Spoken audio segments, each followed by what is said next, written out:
Hello everyone, welcome to Ekanshi educator. कैसे हैं आप सब? आई होप आप सब ठीक होंगे। आज की इस वीडियो में हम लोग स्टार्ट करने वाले हैं class 10th chapter 1 real number exercise 1.3। हम इस वाली एक्सरसाइज में irrationality of irrational number he prove करेंगे। तो ये करने से पहले हम थोड़ा सा रिकॉल कर लेते हैं। रिकॉल करने का मतलब है कि रैशनल नंबर क्या होते हैं, इरेशनल नंबर्स क्या होते हैं, पहले वो डिस्कस कर लेते हैं, उसके बाद हम लोग देखते हैं। सबसे पहले आता है रैशनल नंबर कौन से होते हैं। रैशनल नंबर हमारे होते हैं, रैशनल नंबर्स होते हैं जिनको हम पी बाई क्यू की फॉर्म में लिखते हैं और क्यू जो है वो नॉट इक्वल्स टू 0 होता है। क्लियर? पी और क्यू क्या होते हैं? आपके इंटीजर्स होते हैं, ठीक है। और इरेशनल नंबर क्या हो जाएगा? रैशनल तो हमें पता चल गया, जिन्हें पी बाई क्यू की फॉर्म में लिखते हैं, Q is not equals to 0, Q and P and Q are integers होते हैं। और इरेशनल नंबर क्या हो जाएंगे? इरेशनल नंबर वो होंगे that is not equals to P by Q, such that P is not equals to 0। वो आपके हो जाएंगे इरेशनल नंबर्स, ठीक है। रैशनल क्लियर हो गया, इरेशनल क्लियर हो गया। रियल नंबर जो होते हैं वो कितने टाइप्स के होते हैं? 2 टाइप के। एक नंबर तो होता है जो विदाउट डेसिमल पॉइंट होता है। नंबर जो रियल नंबर हमारे कितने टाइप्स के होते हैं? 2 टाइप के। एक होता है विदाउट डेसिमल पॉइंट, ठीक है, और एक होता है हमारा with decimal point.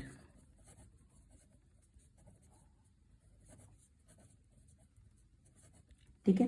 With decimal point में हमारे पास क्या आ जाते हैं? विदाउट डेसिमल पॉइंट में हमारे पास आ जाते हैं इंटीजर्स,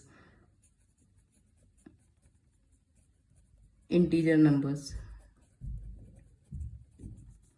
इंटीजर्स हमारे सारे जो होते हैं जैसे नेगेटिव इंटीजर हो गया, पॉजिटिव इंटीजर हो गया, 0 भी एक इंटीजर होता है, जैसे dash dash dash -3 -2 -1 0 1 2 3 and dash dash dash. Okay, ये वाले जो होते हैं ये होते हैं हमारे नेगेटिव इंटीजर। 0 भी एक इंटीजर होता है। और ये वाले जो होते हैं ये होते हैं हमारे पॉजिटिव इंटीजर, 1 2 3 4 5 6, ठीक है, and so on.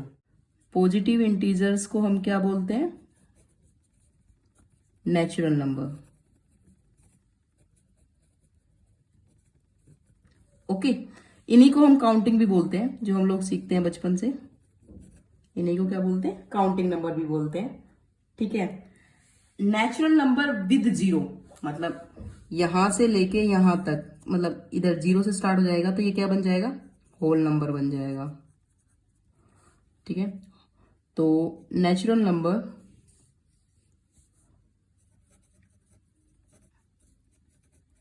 Number with 0 किसके इक्वल होते हैं? होल नंबर के इक्वल होते हैं।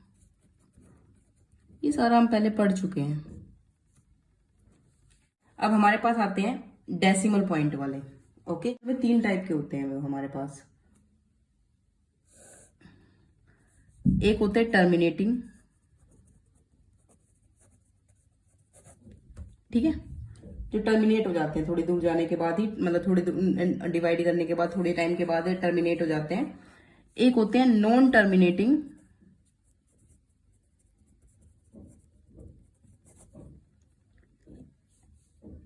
And repeating. और एक होते हैं नॉन टर्मिनेटिंग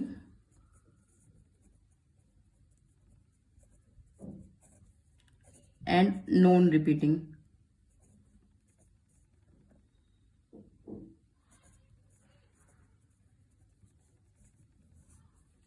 ठीक है, जैसे इसके लिए अगर मैं देखूं, जैसे मेरे मान लो मेरे पास था 5/4 था, ठीक है। 5/4 को अगर मैं डिवाइड करूं तो वो 1.25 आएगा, क्योंकि 5 को अगर मैं 4 से डिवाइड करूंगी, 4 1 जा 4, 1 बचेगा, 4 2 जा 8, और ये हो गया आपका टर्मिनेटिंग, ठीक है।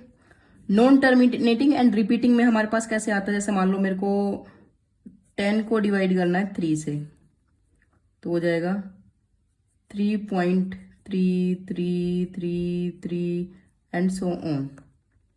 ये टर्मिनेट नहीं हो रहे। Non terminating and non repeating में हमारे पास नंबर जैसे ये आ गया 0.1 0.11 00 1 0 0 0 1 लाइक दैट, मतलब कुछ भी हो सकता है। ठीक है, इस टाइप के जो नंबर्स होंगे वो हमारे नॉन टर्मिनेटिंग नॉन रिपीटिंग के अंदर आएंगे। ठीक है, टर्मिनेटिंग और नॉन टर्मिनेटिंग एंड रिपीटिंग हमारा क्या होते हैं, ये होते हैं हमारे रैशनल नंबर्स।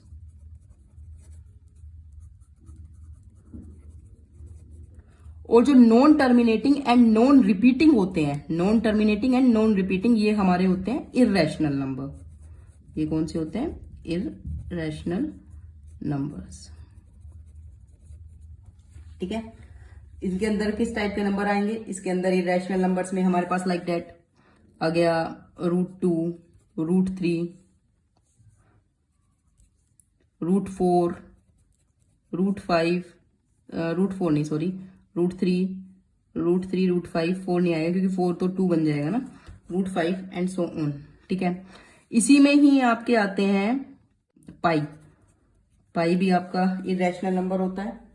ठीक है, रूट ऑफ प्राइम नंबर्स आप लिख सकते हो, रूट ऑफ प्राइम नंबर्स जो होगा वो आपका इररेशनल नंबर होगा।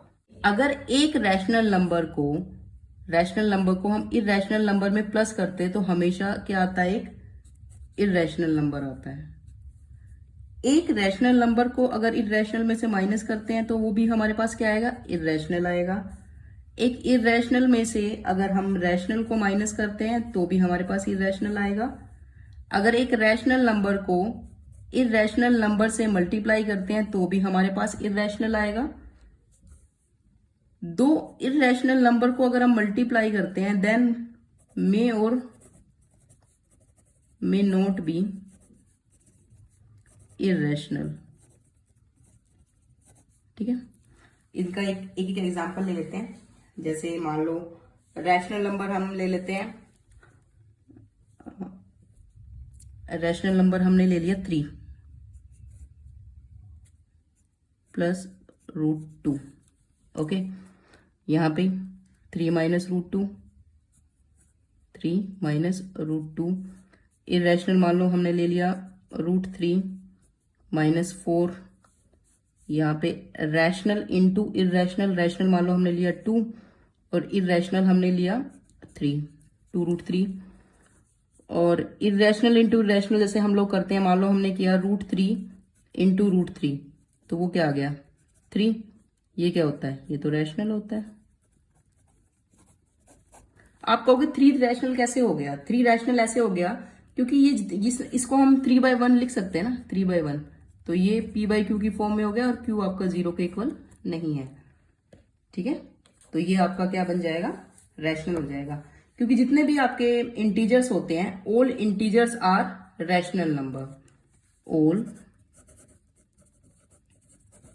Integers are rational numbers. ये आपको ध्यान रखना पड़ेगा कि जितने भी आपके इंटीजर्स होते हैं वो सारे के सारे रैशनल नंबर होते हैं। ओके, अगर हमें देखना हो कि हाँ भाई 2 इररेशनल नंबर इररेशनल ही होंगे तो उसके लिए फिर एक एग्जांपल और ले सकते हैं। जैसे मान लो मैंने √3 को √5 से मल्टीप्लाई किया तो √15 आ गया, तो ये भी इररेशनल है, ये भी इररेशनल है, ये भी इररेशनल है। क्लियर, ये था हमारा इररेशनल के बारे में।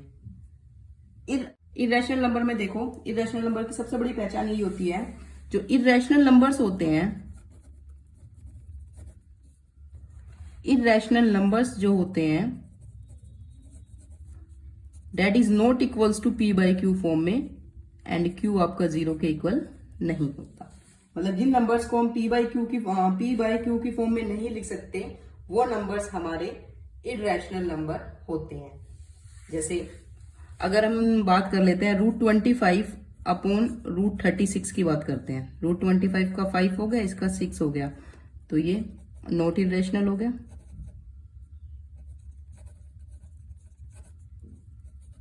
ठीक है, तो कहने का मतलब ये है कि रूट के अंदर सिर्फ कौन से नंबर्स आने चाहिए, प्राइम नंबर आने चाहिए। ठीक है, रूट के अंदर कौन से नंबर्स आएंगे, प्राइम नंबर, या जिनका परफेक्ट रूट पॉसिबल नहीं है। ठीक है, नोट परफेक्ट रूट वाले नंबर्स आ जाएंगे सारे के सारे। रूट के अंदर कौन से नंबर आ जाएंगे, नोट परफेक्ट वाले। To prove irrationality of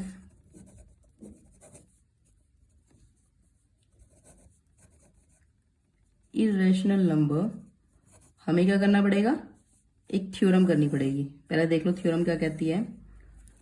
theorem ये कहती है, if p is a prime number, ठीक है, and p divide A square, p square नहीं सॉरी ए स्क्वायर। ठीक है, अगर वो p डिवाइड करता है ए स्क्वायर का, यहां पे a क्या हो सकता है, where a can be any natural number, any natural number, a can be any natural number, then अगर p a स्क्वायर को डिवाइड कर रहा है, then p divides a also. Simple सी थ्योरम है, अगर p कोई प्राइम नंबर है, अगर p a स्क्वायर को डिवाइड कर रहा है तो p a को भी डिवाइड करेगा। एग्जांपल ले लेते हैं, लेट 3 डिवाइड्स 36। ठीक है, 3 36 को डिवाइड करता है, हम डिवाइड करके देख लेते हैं, वो हमें पता ही है, 3 1 जा 3, 6 3 2 जा, तो 3 जो है 36 को डिवाइड करता है। Then 3 divides 6 also. Irrational number क्या होगा हमारे पास, तो हम कह सकते हैं, ये तो सिंपल हो गया, तो इसके लिए हम कह सकते हैं √2 irrational number, √2 is irrational number. Because √2 को आप क्या नहीं लिख सकते, p/q की फॉर्म में नहीं लिख सकते, समझ गए। तो कहने का मतलब क्या है कि इरेशनल नंबर में कौन से नंबर्स आ जाएंगे, इरेशनल नंबर्स में हमारे आएंगे रूट में non perfect square number, non perfect square numbers.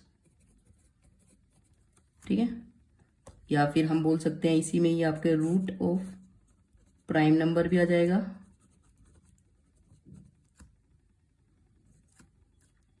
Non perfect भी हो गया, प्राइम भी हो गया, बिकॉज जैसे 6 है, 6 आपका प्राइम नंबर नहीं होता, लेकिन √6 आपका क्या होता है, इरेशनल नंबर होता है। नोट प्राइम के एग्जांपल देख लेते हैं। नोट प्राइम के जैसे हमारे पास √6 हो गया, ठीक है, √10 हो गया, और क्या हो गया, √12 हो गया, परफेक्ट स्क्वायर नहीं है, √14 हो गया, ये भी परफेक्ट स्क्वायर नहीं है, तो ये सारे के सारे हमारे कैसे हो जाएंगे, इरेशनल नंबर।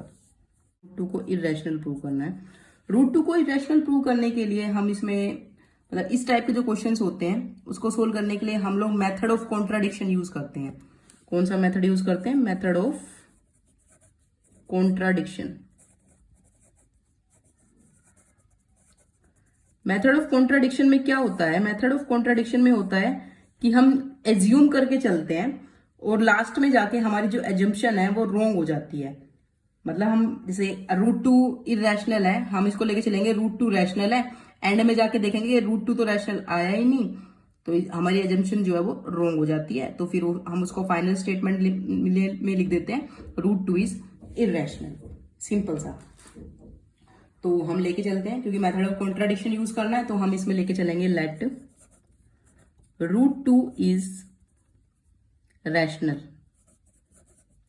हम √2 को कैसा लेके चलेंगे, रैशनल लेके चलेंगे। अगर √2 रैशनल है तो √2 किसके इक्वल होगा, p/q, q is not equals to 0। और जो p/q होता है ना, ये किस फॉर्म में होता है, सिंपलेस्ट फॉर्म में होता है। सिंपलेस्ट फॉर्म मतलब सबसे छोटा नंबर। ये जो होते हैं ये किस में होते हैं, ये दोनों, ये सिंपलेस्ट फॉर्म में होते हैं।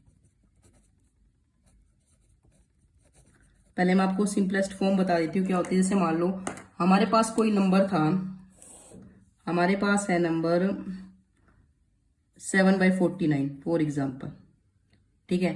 इसकी सिंपलेस्ट फॉर्म क्या होगी, ये 7 से डिवाइड हो रहा है, 7 1 1/7, मतलब सबसे छोटे छोटे से छोटे में जहां तक ये डिवाइड हो सकता है, जहां तक पॉसिबल है वहां तक डिवाइड करके हमें लिखना है, तो वो हमारा क्या हो जाएगी, सिंपलेस्ट फॉर्म हो जाएगी। और ये दोनों नंबर जो होंगे, इन दोनों में कुछ भी कॉमन नहीं होगा, पी और क्यू में कुछ भी कॉमन नहीं होगा, जो इसका हाईएस्ट कॉमन फैक्टर होगा ना, वो क्या होगा, वो 1 होगा। उसका हाईएस्ट कॉमन फैक्टर क्या होगा, 1 होगा। तभी हम उसको क्या बोल सकते हैं, उसको हम बोल सकते हैं सिंपलेस्ट फॉर्म। या फिर हम बोल सकते हैं कि जो 1 और 7 है ना, वो आपका कैसा है, को प्राइम नंबर्स है। 1 and 7 आर को प्राइम। अब बात कर लेते हैं को प्राइम नंबर्स कौन से होते हैं। को prime numbers, coprime numbers वो नंबर्स होते हैं, जैसे मान लो हमारे पास दो नंबर है ए एंड बी, अगर इन दोनों के बीच में हाईएस्ट कॉमन फैक्टर अगर 1 होता है तो वो कौन सा नंबर बन जाते हैं हमारे, वो बन जाते हैं हमारे को प्राइम नंबर्स, ठीक है। सिंपलेस्ट फॉर्म, ये मैथमेटिकल डेफिनेशन होती है कि हाँ, इनकी सिंपलेस्ट फॉर्म का मतलब क्या होता है कि उसका हाईएस्ट कॉमन फैक्टर 1 होता है, और हाईएस्ट कॉमन फैक्टर 1 किसका होता है, जो को प्राइम नंबर्स होते हैं। तो यहाँ पे पी एंड क्यू भी हमारे कैसे होंगे, को प्राइम नंबर्स होंगे। Here P and Q are coprime numbers. Coprime number का मतलब है कि HCF ऑफ पी क्यू हमारा किसके इक्वल होगा, 1 के इक्वल होगा, ठीक है। उसके बाद हम लोग क्या करेंगे, हम स्टेटमेंट लेके चलेंगे, √2 is equals to P by Q. अगर √2 पी बाई क्यू के इक्वल है तो इसको हम ऐसे लिख सकते हैं, √2 Q is equals to P. इसको फर्स्ट इक्वेशन बना लेते हैं, ठीक है। हम क्या करते हैं, squaring both side, squaring both side करेंगे तो ये जाएगा 2q² is equals to p², okay. q² is equals to p² by 2, done. Here 2 divides p² and 2 is a prime number, ठीक है ना। 2p² को डिवाइड कर रहा है और 2 प्राइम नंबर भी है, तो 2 किसको भी डिवाइड करेगा, p को भी डिवाइड करेगा, तो देयरफॉर 2 डिवाइड्स p ऑल्सो, तो 2 p को भी डिवाइड करेगा। अगर 2 p को डिवाइड कर रहा है तो डिवाइड होने के बाद कुछ ना कुछ टर्म जरूर आएगी, तो हम मान लेते हैं कि p/2 जो है वो हमारा किसके इक्वल आया, c के इक्वल आ गया, ये हमने मान लिया, लेट से, ठीक है। तो p हमारा किसके इक्वल हो जाएगा, 2c के इक्वल हो जाएगा। अब p की ये वाली वैल्यू हम कहाँ डाल सकते हैं, यहां डाल सकते हैं, put p in equation first. p को हम इक्वेशन फर्स्ट में डाल रहे हैं, तो हमारे पास क्या बचेगा, √2q is equals to 2c, √2q is equals to 2c। इधर हम स्केयरिंग बोथ साइड करेंगे अगेन, तो हमारे पास क्या आ जाएगा, हमारे पास आ जाएगा 2q² is equals to 4c² and q² is equals to 2c² और q² by 2 is equals to c²।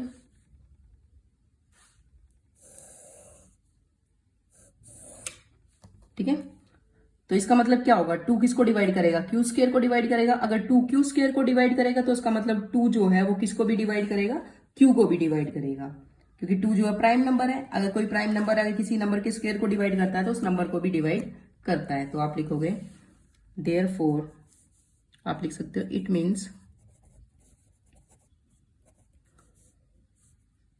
2 divides q square, where 2 is prime number.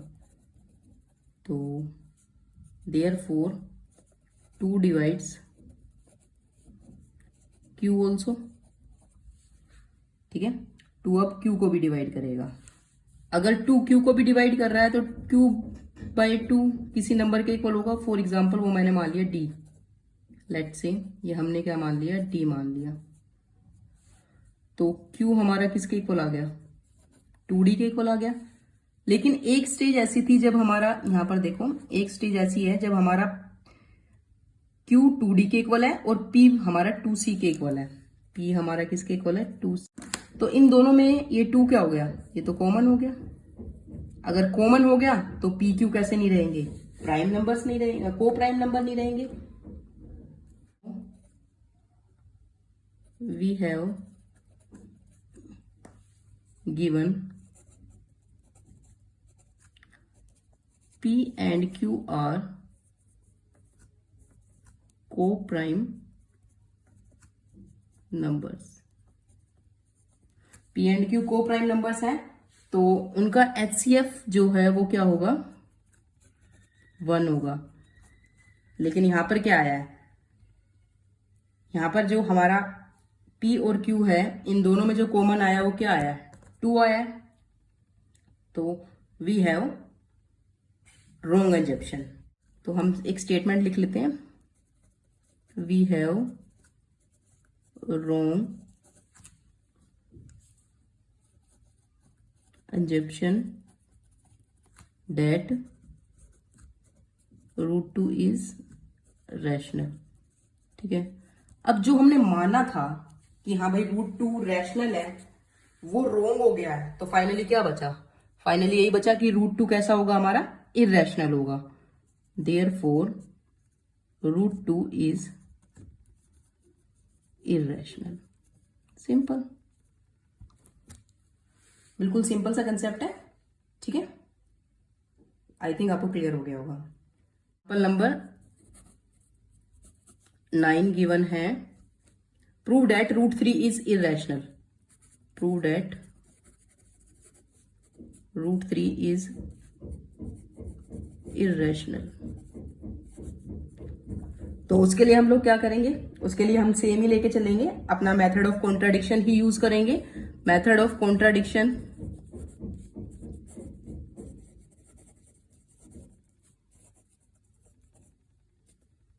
Method of contradiction में वो क्या कहता है कि हम जो नंबर नहीं है, मतलब जो हमें प्रूव नहीं करना, उसका प्रूव करना, उसका अपोजिट लेके चलेंगे. जैसे यहाँ पे √3 को इरेशनल प्रूव करना है तो हम लेके चलते हैं कॉन्ट्राडिक्शन में कि √3 हमारा कैसा होगा, रैशनल होगा. तो आप लेके चलोगे √3 is, let us assume that √3 is rational number. हमने √3 को रैशनल नंबर मान लिया. अगर √3 रैशनल नंबर है तो √3 हमारा किसके इक्वल होगा, √3 हमारा p बाई क्यू के इक्वल होगा. And q is not equals to 0, where p and q are in simplest form.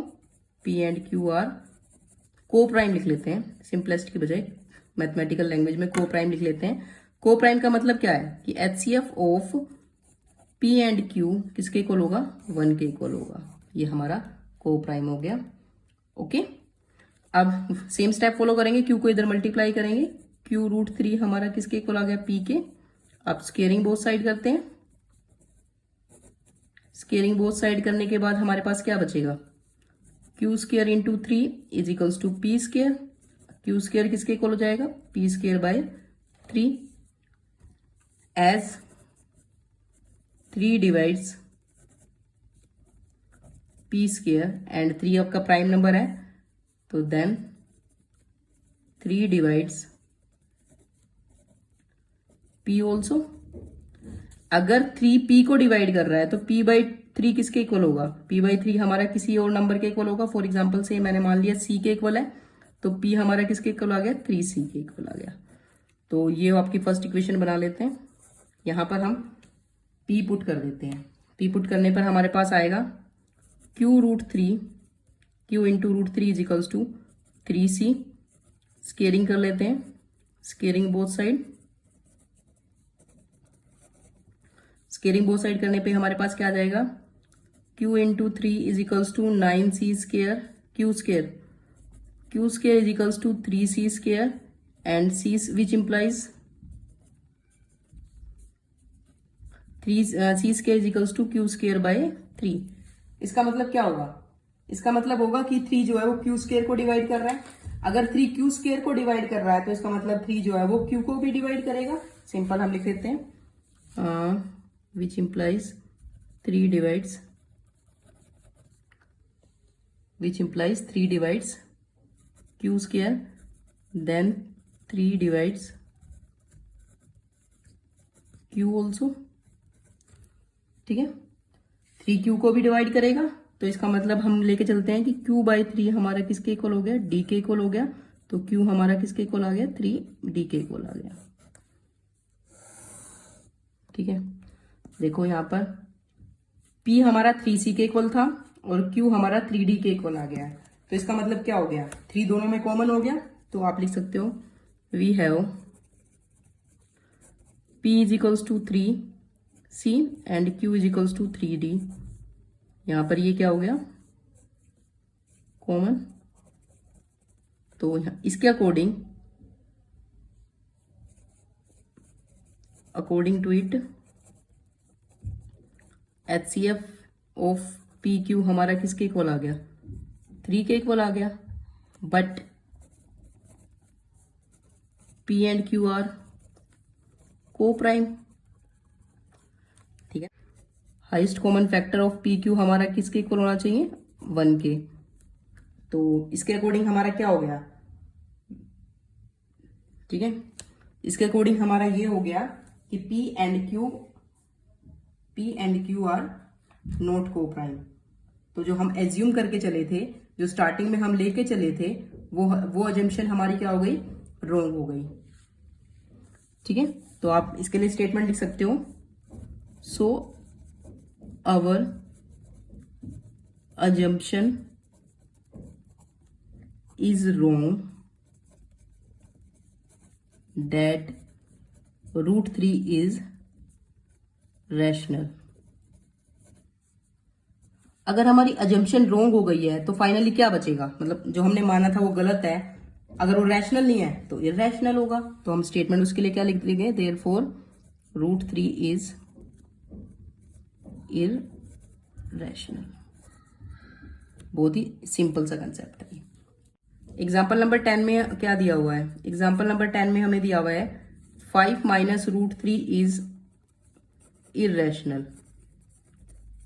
जैसे हमने पढ़ा था ना कि रैशनल माइनस इररैशनल हमारा इररैशनल के इक्वल है, तो वो हमें यहाँ पर प्रूव करके दिखाना है।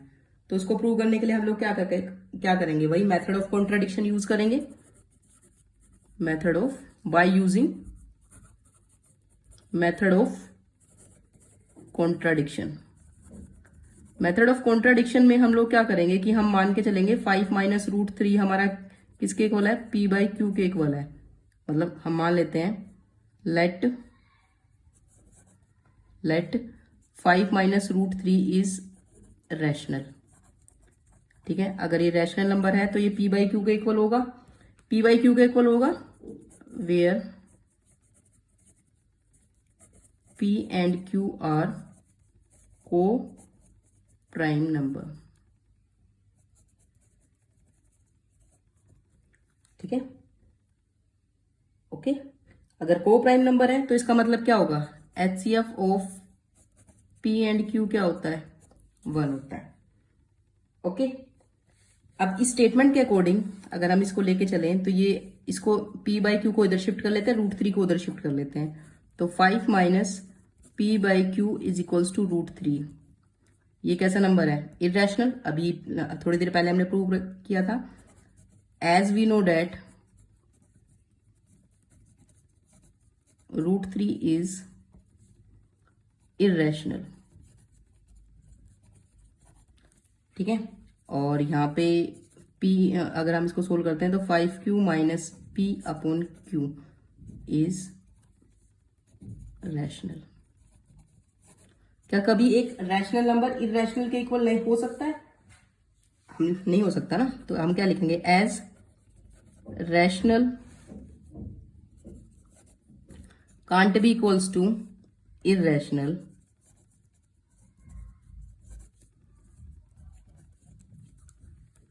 ठीक है। 5 is integer as all the integers are, sorry सारे के सारे इंटीजर रैशनल होते हैं, रैशनल क्यों बोल रही हूँ, all the integers are rational. तो हम लिख सकते हैं this as rational number is not equals to irrational, this contradiction has arisen. ये वाला पार्ट मैंने वैसे बताया आपको, हम यहाँ पे स्टेटमेंट लिख लेते हैं अपनी। as rational can't be irrational, can't be equals to irrational, this contradiction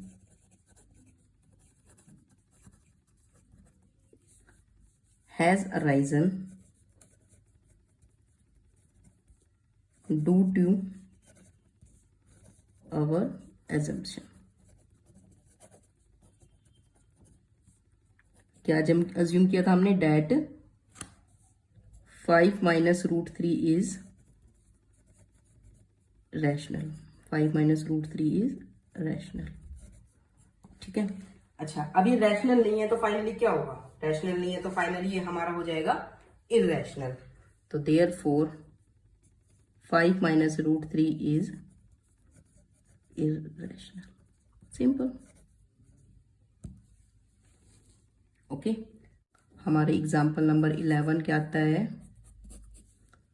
3√2 is irrational. ये कौन सा टॉपिक हो गया, मतलब कौन सा वो हो गया कि रैशनल इंटू इरेशनल हमारा किसके इक्वल होता है? इरेशनल के इक्वल होता है। 3 हमारा क्या हो गया? रैशनल। रैशनल कैसे हो गया? 3 इंटीजर होते हैं, 3 इंटीजर है और all integer are irrational, sorry, all integer are rational।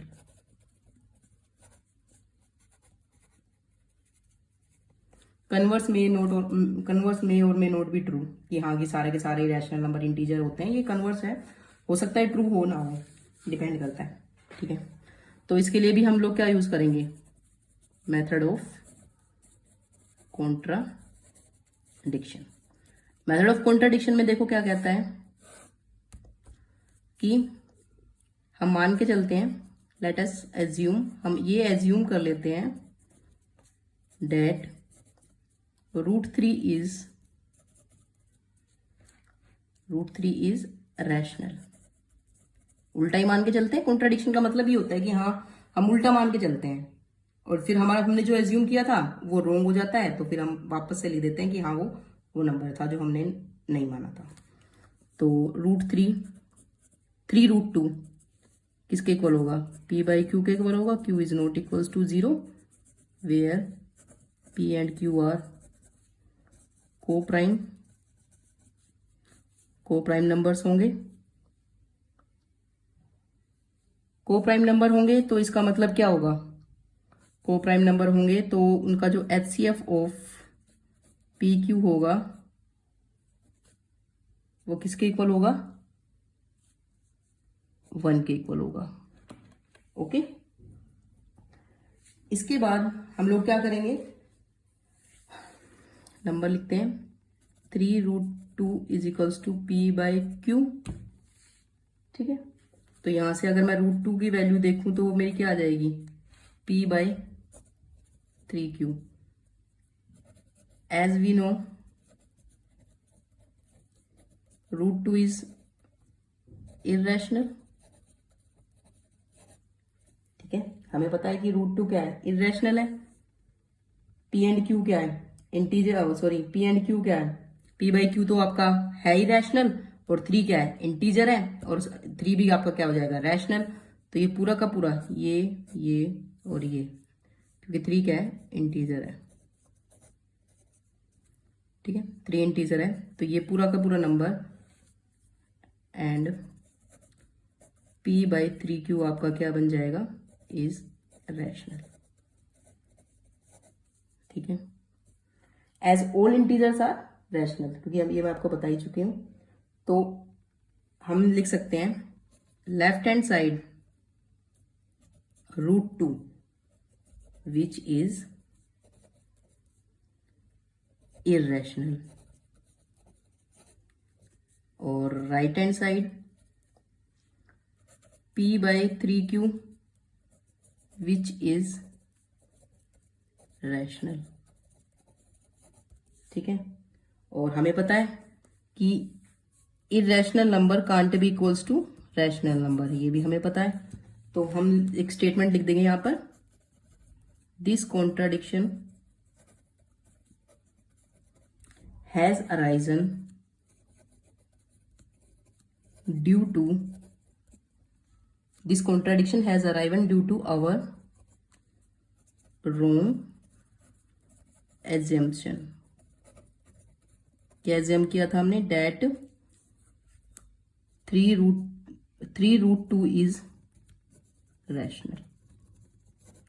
Okay, अब 3√2 रैशनल नहीं है, तो फाइनली क्या होगा, देयरफॉर 3√2 इज इररेशनल।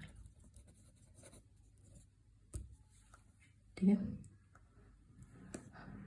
आज की इस वीडियो में इतना ही करते हैं। नेक्स्ट वीडियो में हम लोग कंटिन्यू करेंगे एक्सरसाइज के साथ।